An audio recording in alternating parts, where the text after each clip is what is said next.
എപ്പിസോഡിന്റെ തുടക്കത്തിൽ നമ്മളെ കാണിക്കുന്നത് നമ്മുടെ ഡീനും ചാക്കും കൂടി ഒരു ഡേറ്റിങ്ങിന് പോയേക്കാണ്. അവർ അന്നത്തെ ദിവസം വളരെയധികം നന്നായിട്ട് തന്നെ എൻജോയും കാര്യങ്ങളൊക്കെ ചെയ്യുന്നുണ്ട്. അങ്ങനെ അവര് പുറത്തേക്കൊക്കെ ഇറങ്ങാൻ നിൽക്കുന്ന ഒരു സമയത്ത് അവർ രണ്ട് സീനിയേഴ്സ് അവരെ മീറ്റ് ചെയ്യുന്നുണ്ട്. സീനിയേഴ്സിനെ കാണുമ്പോൾ തന്നെ അവർക്ക് നല്ല രീതിക്ക് സന്തോഷം കാര്യങ്ങളൊക്കെ ആവുന്നുണ്ട്. നിങ്ങളെന്താ ഇപ്പോൾ ഒരുമിച്ച് എന്നൊക്കെ ചോദിക്കുന്നുണ്ട്. അത് മാത്രമല്ല, നിന്റെ ആ ഡ്രാമയിലുള്ള അർണോളായിട്ട് നീ സെറ്റാണോ എന്നൊക്കെ ഉള്ള രീതി സംസാരിക്കുന്നുണ്ട്. ഇല്ല, എൻ്റെ റിയൽ മാൻ ഇതാണെന്നും പറയുന്നുണ്ട്.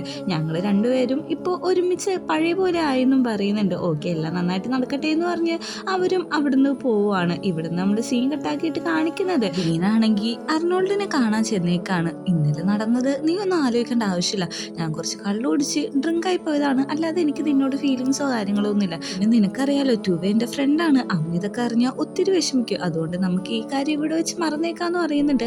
അവരങ്ങനെ ഒരു ധാരണയിൽ എത്തുന്നുണ്ട്. ഇത് കണ്ടുകൊണ്ട് അങ്ങോട്ടേക്ക് റോം വരുന്നുണ്ട്. റോമിനെ കാണുന്ന ഡീനൊന്ന് പാനിക് ആവുന്നുണ്ടെങ്കിലും അവന്റെ പുറകെ തന്നെ പോവുകയാണ്. അവിടെ ചെന്നിട്ട് നമ്മുടെ റോമിനോട് ചോദിക്കുന്നുണ്ട്, ഞങ്ങൾ സംസാരിച്ചത് നീ എന്തെങ്കിലും കേട്ടോന്ന്? ഞാനൊന്നും കേട്ടില്ല, ഞാനിപ്പോ വന്നോളൂ. പക്ഷെ ഞാൻ നിന്നോടൊരു കാര്യം പറയാം, നീ ഓരോന്നും ചെയ്യുമ്പോഴേക്കും നിന്റെ പുറകെ കാണാനും കേൾക്കാനും ആൾക്കാരുണ്ടെന്ന് നീ മറന്നു പോരുതെന്ന്. നീ എന്താ പറഞ്ഞു വരുന്നത്? റാഫിനെ പറ്റിയാണോ? നീ എന്നോട് ഒരു കാര്യം മാത്രം പറയരുത്, റാഫിയുടെ കയ്യിൽ എന്തെങ്കിലും എവിഡൻസ് ഉണ്ടെന്ന്. അവന്റെ കയ്യിൽ ശരിക്കും ഉണ്ടെന്ന് പറയുന്നുണ്ട്. ഇതറിയുന്ന ഡീനാണെങ്കിൽ നല്ല രീതിക്ക് തന്നെ ദേഷ്യം വരുന്നുണ്ട്. അതെങ്ങനെയെങ്കിലും നീ ഒന്ന് ഡിലീറ്റ് ചെയ്യണം, അല്ലെങ്കിൽ നമ്മുടെ ഈ ഡ്രാമയും കാര്യങ്ങളൊക്കെ ഫ്ലോപ്പ് ആവും എന്ന് പറയുന്നുണ്ട്. ഉറപ്പൊന്നും തരാൻ പറ്റില്ല, പക്ഷെ ഞാൻ ശ്രമിക്കാന്ന് നമ്മുടെ റോമും പറയുന്നുണ്ട്. അങ്ങനെ പിറ്റേ ദിവസം രാവിലെ ജാക്കും ഡീനൊക്കെ കൂടി അവരുടെ പ്ലേക്കുള്ള കാര്യങ്ങളെല്ലാം പെയിന്റ് ചെയ്തുകൊണ്ടിരിക്കുകയാണ്. അപ്പൊ നമ്മുടെ ഡീന്റെ മൂത്ത് കുറച്ച് പെയിന്റ് ആവുന്നുണ്ട്. നീ എന്താ ഇങ്ങനെ കെയർലെസ് ആയിട്ട് കുഞ്ഞു പിള്ളേരെ പോലെയൊക്കെ ബിഹേവ് ചെയ്യുന്നതെന്ന് പറഞ്ഞ് ജാക്കാണെങ്കിൽ അത് വൈപ്പ് ചെയ്ത് കൊടുക്കുന്നുണ്ട്. ഇത് കണ്ടുകൊണ്ട് വരുന്ന ടിമ്മി ആണെങ്കിൽ, നിങ്ങൾ റൊമാൻസ് കാണിച്ചിരിക്കാതെ മര്യാദ പണിയെടുക്കാൻ പറയുന്നുണ്ട്. നിനക്ക് ജലസി ആണെങ്കിൽ വേറെ ആരെങ്കിലും കണ്ടുപിടിക്കാനായിട്ട് പറയുമ്പോൾ എനിക്ക് കാര്യം കിട്ടാനാന്ന് പറഞ്ഞ് ടിമ്മി അവിടുന്ന് പോകുന്നുണ്ട്. അതിനോടാണെങ്കിൽ ടൂക്ക് വെള്ളവും കാര്യങ്ങളൊക്കെ കൊണ്ടുവന്ന് കൊടുക്കുന്നുണ്ട്. ഈ ഒരു തിരക്ക് കഴിഞ്ഞ് നമുക്ക് ട്രിപ്പ് പോവാന്ന് പറയുന്നുണ്ട്. ഓക്കെ, നമുക്ക് പോവാം. വേറെ ആരെങ്കിലും ഉണ്ടോ എന്ന് നോക്കുമ്പോൾ വേറെ ആരെന്തിനാ, നമുക്ക് രണ്ടുപേർക്ക് മാത്രം ഇട്ട് പോയാൽ മതി എന്ന് പറയുന്നുണ്ട്. അതിന് ടൂ സമ്മതിക്കുന്നുണ്ട്. അവിടെ പണിയെടുത്തുകൊണ്ടിരിക്കുന്ന റാഫിയുടെ അടുത്തേക്ക് റോം വന്നിട്ട് പറയാണ്, എനിക്ക് നിന്നോട് അർജന്റായിട്ട് സംസാരിക്കാനുണ്ടെന്ന്. എനിക്കൊന്നും സംസാരിക്കാനുമില്ല കേൾക്കാനുമില്ല എന്ന് പറയുമ്പോൾ നീ എൻ്റെ അടുത്തേക്കൊന്ന് വരാൻ പറയുന്നുണ്ട്. ഇതെല്ലാം ശ്രദ്ധിച്ചുകൊണ്ട് പീറ്റും അവിടെ ഇരിക്കുന്നുണ്ട്. അങ്ങനെ പുറത്തേക്ക് ഇറങ്ങിയിട്ട് രണ്ടുപേരും കൂടി സംസാരിക്കുകയാണ്. നിന്റെ കയ്യിലുള്ള ആ ഡീൻ്റെ വീഡിയോ നീ അങ്ങ് ഡിലീറ്റ് ചെയ്യണമെന്ന് പറയുമ്പോഴേക്കും ആവശ്യമില്ലാത്ത കാര്യത്തിലൊന്നും ഇടപെടേണ്ട ആവശ്യമില്ല. അത് മാത്രമല്ല, ആ വീഡിയോ ഞാൻ എന്തിനു ഡിലീറ്റ് ചെയ്യണം? ഇത് ഞാൻ ജാക്കിനെ കാണിക്കും. അവൻ്റെ കൂടെ നിൽക്കുന്നത് ഫേക്കായിട്ടുള്ള ഒരു ലവറാണ്, അവന് മനസ്സിലാക്കണമെന്ന് ഉള്ള രീതിയിൽ പറഞ്ഞിട്ട് അവിടുന്ന് റാഫി പോവുകയാണ്. നമ്മുടെ അർണോൾഡും ടൂവയാണെങ്കിൽ ഒരു ക്ലാസ്സിന് വന്നേക്കാണ്, ഡാൻസിങ് പ്രാക്ടീസ് ക്ലാസ്. അതായത് ടൂവയ്ക്ക് ഇതൊന്നും അറിയില്ലല്ലോ, അതുകൊണ്ട് തന്നെ പഠിക്കാൻ വേണ്ടിയിട്ടാണ് വന്നിരിക്കുന്നത്. അവിടുത്തെ മാസ്റ്റർ വന്ന് പറയുന്നുണ്ട്, നിങ്ങളുടെ പാർട്ട്ണറിന്റെ ഒപ്പം നിങ്ങൾ ഹാപ്പി ആയിട്ട് നിൽക്കണം, എന്നിട്ട് പയ്യെ പയ്യെ പഠിച്ചാൽ മതി എന്നൊക്കെ പറയുന്നുണ്ട്. അങ്ങനെ രണ്ടുപേരും മാസ്റ്ററിന്റെ നിർദ്ദേശപ്രകാരം ഓരോ കുഞ്ഞു കുഞ്ഞു സ്റ്റെപ്പ് വെച്ചിട്ട് നല്ല രീതിക്ക് തന്നെ ഡാൻസ് കളിക്കുന്നുണ്ട്. അർണോൾഡ് ആണെങ്കിൽ ടൂവനോട് പറയുന്നുണ്ട്, നീ എന്റെ മുഖത്തേക്ക് നോക്ക്, എന്തിനിങ്ങനെ നാണിച്ചേക്കുന്നതെന്ന്. പക്ഷെ അവന് മുഖത്തേക്ക് നോക്കാൻ പറ്റുന്നില്ല, അത്രക്ക് നാണമാണ്. അങ്ങനെ നമ്മളോട് പറയുന്ന അർണോൾഡിനെ കാണിക്കുന്നുണ്ട്. അവന്റെ ഒപ്പം ഇങ്ങനെയൊക്കെ നിൽക്കുമ്പോഴേക്കും ഞാൻ ഭയങ്കര ഹാപ്പിയാണ്, അടിപൊളിയാണെന്നൊക്കെ. അങ്ങനെ നമ്മുടെ റോമാണെങ്കിൽ റാഫിനെയും കൊണ്ട് ഒരു പാർട്ടി നടക്കുന്ന സ്ഥലത്തേക്ക് പോയേക്കാണ്. നീ എന്തിനാ എന്നെ ഇങ്ങോട്ട് കൊണ്ടുവന്നേന്ന് വെക്കുമ്പോഴേക്കും, സത്യം പറഞ്ഞാൽ ഞാൻ പാർട്ടിക്കൊന്നുമല്ല കൊണ്ടുവന്നത്, എനിക്കിവിടെ ഒരു വർക്ക് സെറ്റ് ആയിട്ടുണ്ട്, അപ്പൊ ഈ സ്പേസ് ഒക്കെ ഒന്ന് കാണാൻ വേണ്ടി വന്നതാണ്. പിന്നെ രാവിലെ നടത്തുന്ന പാർട്ടികൾക്കും ആൾക്കാരുണ്ടെന്ന് മനസ്സിലായല്ലോ എന്നൊക്കെ പറയുന്നുണ്ട്. നമുക്കെന്നാ ബിയർ കുടിച്ചാലോ എന്ന് പറഞ്ഞിട്ട് അവരവിടെ ബിയറൊക്കെ കുടിച്ച് പാർട്ടി എൻജോയ് ചെയ്യുന്നുണ്ട്. ഇതിന്റെ ഇടയ്ക്ക് നമ്മുടെ റാഫി അറിയാതെ റോമാണെങ്കിൽ റാഫിയുടെ ഫോൺ അടിച്ചു മാറ്റുന്നുണ്ട്. അവൻ പെട്ടെന്ന് തന്നെ പറയുന്നുണ്ട്, നമ്മുടെ ബിയർ തീർന്നല്ലോ, ഞാനിത് ഫുൾഫിൽ ചെയ്തിട്ട് ഇപ്പൊ വരാന്ന്. റാഫി ആണെങ്കിൽ അതിന് സമ്മതിക്കുന്നുണ്ട്. ബിയർ എടുക്കാനെന്നുള്ള രീതിക്ക് അവിടുന്ന് റോം അകത്തേക്ക് പോവുകയാണ്. അകത്ത് ചെന്ന് അത് ഫില്ല് ചെയ്യാൻ അവിടുത്തെ സ്റ്റാഫിനോട് പറഞ്ഞിട്ട് ഒരാൾക്ക് നമ്മുടെ റാഫിയുടെ ഫോൺ എടുത്ത് കൊടുക്കുന്നുണ്ട്. ഇതിലെ വീഡിയോസ് ഒക്കെ പെട്ടെന്ന് തന്നെ ഡിലീറ്റ് ചെയ്യണമെന്നും പറയുന്നുണ്ട്. അയാൾ അതേപോലെ തന്നെ അതൊക്കെ ചെയ്യാൻ നോക്കുന്നുണ്ട്. അവിടെ നിന്നാണെങ്കിൽ നമ്മുടെ റോം റാഫിനെ തന്നെ നോക്കിക്കൊണ്ടിരിക്കുകയാണ്, അവൻ എന്തെങ്കിലും ചെയ്യുന്നുണ്ടോന്ന്. പെട്ടെന്നാണ് ആ പാർട്ടിയുടെ ഇടയിൽ അവന്റെ ഫോൺ തപ്പുന്നത്. തന്റെ പോക്കറ്റില് ഫോണില്ലാന്ന് മനസ്സിലായവൻ ഒന്ന് പാനിക് ആവുന്നുണ്ട്. ഇത് കാണുന്ന നമ്മുടെ റോമാണെങ്കിൽ പെട്ടെന്ന് തന്നെ ഡിലീറ്റ് ചെയ്യാൻ പറയുന്നുണ്ട്. അങ്ങനെ അവിടുന്ന് ഡിലീറ്റ് ചെയ്ത് അയാൾക്ക് ക്യാഷും കൊടുത്തിട്ട് ബിയറും എടുത്ത് നമ്മുടെ റോം അവിടുന്ന് നേരെ റാഫിയുടെ അടുത്തേക്ക് വരുന്നുണ്ട്. എന്ത് പറ്റിയെന്ന് നോക്കുമ്പോഴേക്കും എന്റെ ഫോൺ പോയി എന്ന് പറയുന്നുണ്ട്. എന്താ ഫോൺ പോയോ? ഇവിടെ എവിടെയെങ്കിലും ഉണ്ടാവുമെന്ന് നോക്കാൻ പറയുന്നുണ്ട്. ഞാൻ പക്ഷെ പോക്കറ്റിൽ നിന്ന് എടുത്തിട്ടില്ല, എവിടെ പോയെന്ന് അറിയില്ല എന്ന് പറയുന്നുണ്ട്. റോമാണെങ്കിൽ അത് കണ്ടുപിടിക്കാൻ സഹായിക്കുന്ന പോലെ ഫോൺ നിലത്തിട്ടിട്ട് അവിടുന്ന് തന്നെ എടുത്തു കൊടുക്കാണ്. ദേ താഴെ കിടക്കുന്നുണ്ടായിരുന്നു, നീ ഇത് കണ്ടില്ലായിരുന്നു എന്ന് ചോദിക്കുന്നുണ്ട്. ഓ, എന്റെ കയ്യിൽ നിന്ന് ഡാൻസ് ഒക്കെ കളിച്ചപ്പോൾ താഴെ വീണതായിരിക്കും എന്നാണ് നമ്മുടെ റാഫിയും വിചാരിക്കുന്നത്. ഇത് കഴിഞ്ഞിട്ട് നമ്മുടെ റോമാണെങ്കിൽ നമ്മളോട് പറയുന്നുണ്ട്, എനിക്ക് വേറെ ഓപ്ഷൻ ഉണ്ടായില്ല, ഞാൻ അവനോട് മര്യാദ പറഞ്ഞാണ്, പക്ഷെ എന്റെ വാക്ക് കേൾക്കാനായിട്ട് അവൻ നിന്നില്ല എന്ന്. ഇവിടുന്ന് സീൻ കട്ടാക്കിയിട്ട് നമ്മുടെ ജാക്കിന്റെ ഡീനെയാണ് കാണിക്കുന്നത്. ഗെയിമെല്ലാം പ്രാക്ടീസ് ചെയ്ത് തളർന്നു കിടക്കുന്നവരെയും കാണിക്കുന്നുണ്ട്. നീ നിന്റെ അനിയത്തിയുടെ കാര്യം സെറ്റിൽഡാക്കിയെന്ന് വെക്കുന്നുണ്ട്. അത് ഞാൻ പോയി അന്വേഷിച്ചായിരുന്നു. എൻഡ് ഓഫ് ദ ഡേ എല്ലാ പ്രാവശ്യത്തെ പോലെ അവൾക്ക് അവന് തന്നെ മതി എന്നാ പറയുന്നത്.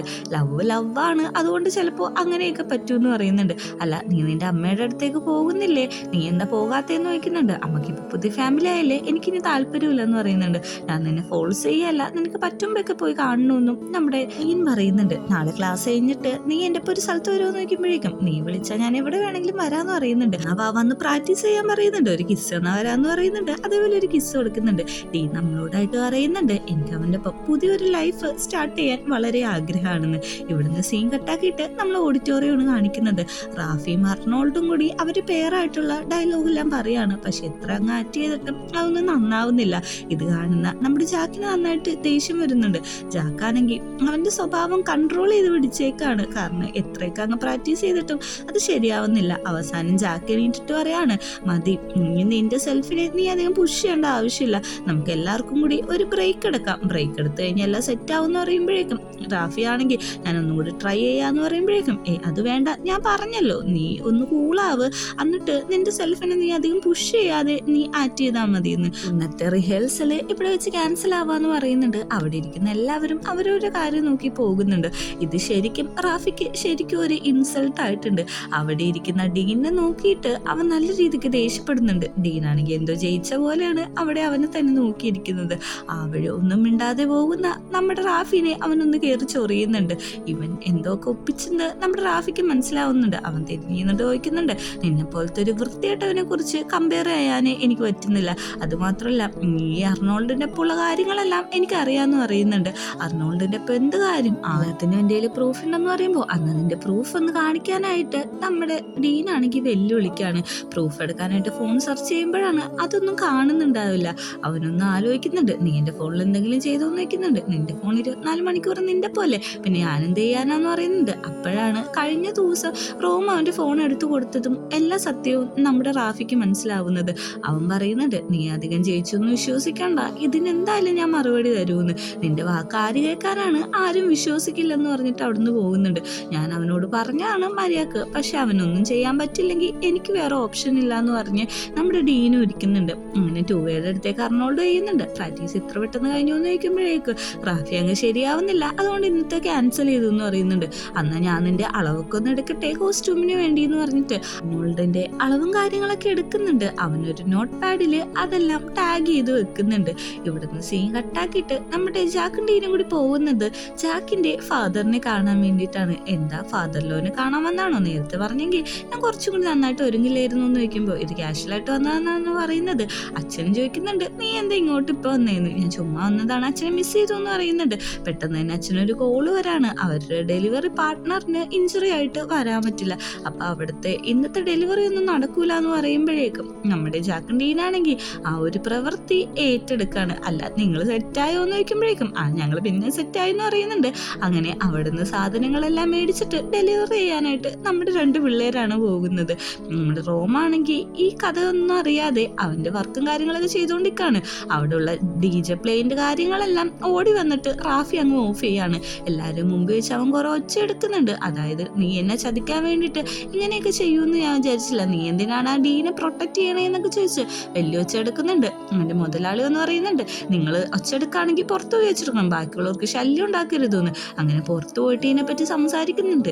നീ എപ്പോഴും ഡീനെയാണല്ലോ പ്രൊട്ടക്ട് ചെയ്യാൻ നോക്കുന്നതെന്ന്, നീ എന്താ വിചാരിച്ചത്, അവരൊരിക്കലും ബ്രേക്കപ്പ് ആവാൻ പോകണമെന്ന് പറയുമ്പോഴേക്ക് അവനൊരു ചതിയന്റെ ഒപ്പം അവനെ നിർത്താനായിട്ട് എനിക്ക് താല്പര്യമില്ല, എനിക്ക് അവന് ശരിക്കും ഇഷ്ടമെന്ന് പറയുമ്പോഴേക്ക് അപ്പൊ നീ എന്റെ വർത്ത് കാണുന്നില്ലേ, എനിക്ക് എന്തോരം നിന്നെ ഇഷ്ടമാണെന്ന് അവന്റെ ഇഷ്ടം കൺഫ്യൂസ് ചെയ്യുന്നുണ്ട്.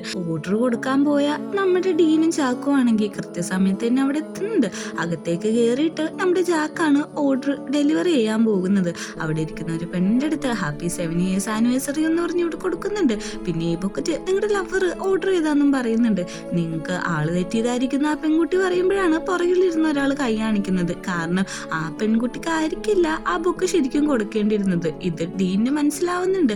പെട്ടെന്ന് തന്നെ അവിടെ ഇരിക്കുന്ന പെൺകുട്ടിയുടെ ഭർത്താവ് അങ്ങോട്ട് വരുന്നുണ്ട്. ഇത് ആരയച്ചാന്ന് നോക്കുമ്പോൾ ഇയാളുടെ ലവർ അയച്ചതാണ്. വലിയ മരമീനുള്ള നോട്ടൊക്കെ കാണുമ്പോൾ ഹസ്ബൻഡ് നന്നായിട്ട് ദേഷ്യം വരുന്നുണ്ട്. അങ്ങനെ അവിടെ ഒരു ചെറിയ ആർഗ്യുമെന്റും ഒരു ഫൈറ്റും നടക്കുന്നുണ്ട്.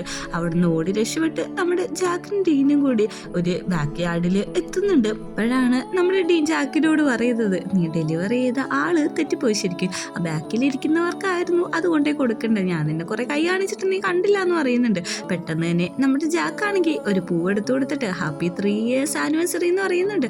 നീ ഇതൊക്കെ ഓർത്ത് വെച്ചിട്ടുണ്ടായിരുന്നു എന്ന് ചോദിക്കുന്നുണ്ട്. നീ പറ, നീ എന്നെ കല്യാണം കഴിക്കുമെന്ന് ചോദിക്കുമ്പോഴേക്കും അതെനിക്കറിയില്ല, കുറച്ച് നാൾ കഴിഞ്ഞിട്ട് നീ ഒന്നും കൂടി ചോദിച്ചു നോക്കാനൊക്കെ പറയുന്നുണ്ട്. അങ്ങനെ അവർ ഹാപ്പി ആയിട്ട് അവിടെ നിൽക്കുന്നുണ്ട്. നമ്മുടെ അർണോൾഡും ടൂവയാണെങ്കിൽ ഡാൻസ് പ്രാക്ടീസ് ചെയ്തുകൊണ്ടിരിക്കുകയാണ്. ഡാൻസ് കഴിഞ്ഞിട്ട് വീട്ടിട്ട് പോകാൻ നിൽക്കുന്ന നമ്മുടെ ടൂവേനെ പിടിച്ചെടുത്തിട്ട് പറയുന്നുണ്ട്, എനിക്കിപ്പോൾ എൻ്റെ തിങ്സ് എല്ലാം ക്ലിയർ ആയി, എനിക്ക് നിന്നോട് ഒരു ഫ്രണ്ട്ഷിപ്പ് മാത്രമല്ല മോർ ദാൻ ഫ്രണ്ട്സ് ആണ്, അതെനിക്ക് അതിലും മോർ ദാൻ ആക്കണമെന്ന് ആഗ്രഹമുണ്ട്. അത് മാത്രമല്ല നിനക്ക് എൻ്റെ ബോയ് ഫ്രണ്ട് ആയിരിക്കാൻ പറ്റുമെന്ന് അങ്ങ് ചോദിക്കുകയാണ്. അതിന് ടൂവ എസ്സും പറയുന്നുണ്ട്. അങ്ങനെ നമ്മുടെ പിള്ളേരും സെറ്റായി. അങ്ങനെ അവർ രണ്ടുപേരും കൂടി കിസ് ചെയ്യുന്നുണ്ട്.